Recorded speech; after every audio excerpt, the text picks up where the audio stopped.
Family, today I'm going to talk to you about how to control a man, make him addicted to you, and can't leave you. What we are saying is that if you want to firmly capture a man's heart, you have to become an addiction that he can't quit.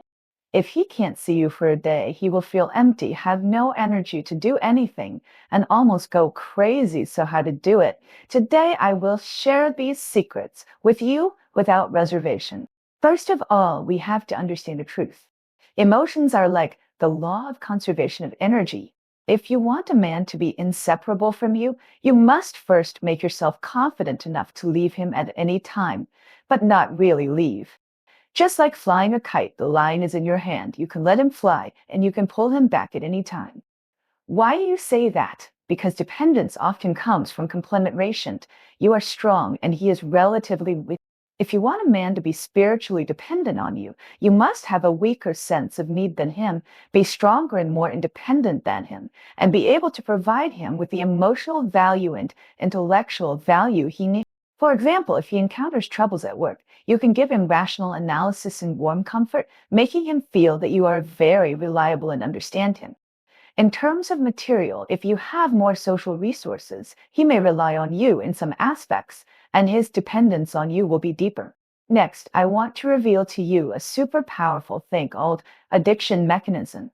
This is derived from the research on addiction by psychologist James Olds in the early 1950s.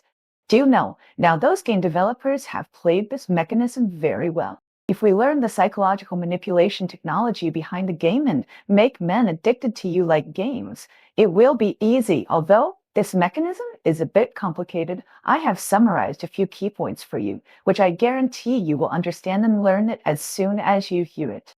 The first key point is to use the sunk cost mechanism.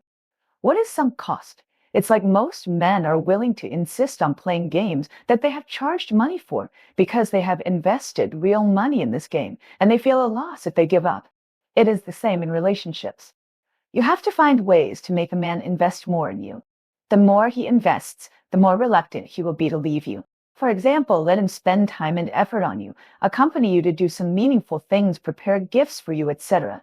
Some sisters complain that they have paid so much, but the man still can't stay. In fact, it violates this mechanism. It's not that you don't pay enough, but you don't guide the man to pay for you. Remember, only when he invests in you, he will feel that you are precious and fall deeper and deeper. The second point is the demand theory. Simply put, after a man pays, you have to give him enough positive feedback. Think about it. If a man keeps losing in a game, he may still have the desire to conquer at the beginning and will constantly change strategies and means, but if he can't get a satisfactory result, he will definitely give up. It's the same in relationships. Don't let a boy busy you in vain, otherwise he will definitely leave after a long time. Even if his efforts are not what you must first affirm him. For example, he gave you a lipstick. The color is not suitable for you, but his original intention is to make you happy.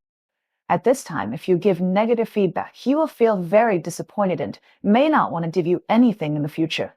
You should seize this opportunity. First, praise him for his efforts, and then euphemistically say that you may prefer other colors so that he can feel your approval without dampening his enthusiasm.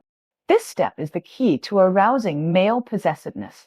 If he feels that the distance between you is shortened, he will have a possessive desire for you. After all, this is a man's instinctive desire. The third point is loss aversion, creating unavailability.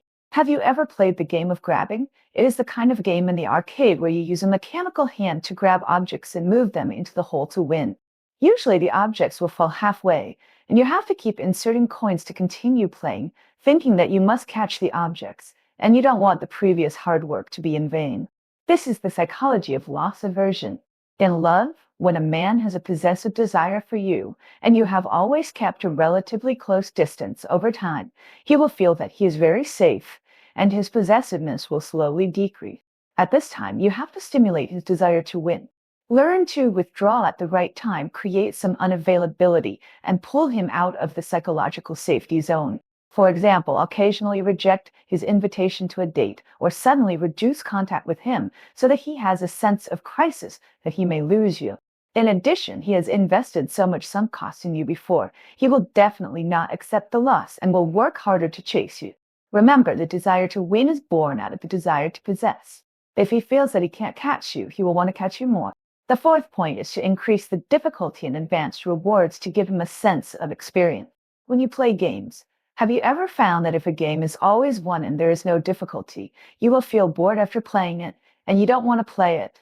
The same is true for feelings. You can't let a man get you too easily.